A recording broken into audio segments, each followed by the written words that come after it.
Burying threads is an easy enough process to do when you end up breaking your thread, your bobbin, if you run out of bobbins right while you're doing free motion quilting or any kind of quilting in particular. You take the two tails, you pull your bobbin up through the top.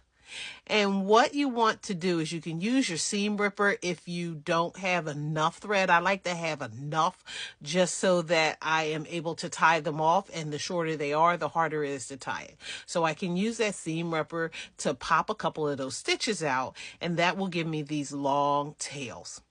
I will take each of the tails and I pull those apart, and then what I will do is tie them in a knot. So I just kind of tug just a little bit because I don't want to break it. And then I will tie both of those so that I create a knot just so that they are great and secure.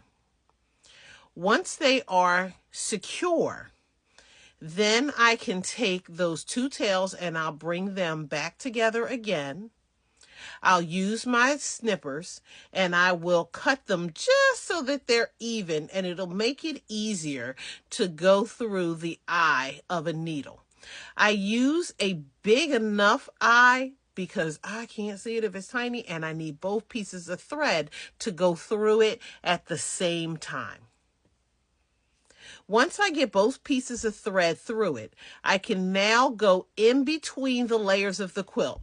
I'm going in between the top and the back, so you're not seeing that needle at all. I'm burying that needle inside the layers, so it's really running in between the batting, if you will. So I'm carefully pushing that needle in between the batting until I get about an inch through, and then I'll pull it gently through the top and pull those tails so they pop out that end, and then I can snip them off. So now the thread, once I've snipped that, the thread will be buried inside of the quilt. So it's knotted off and then it's buried inside of there so that you will not see those tails and those stitches will not come apart.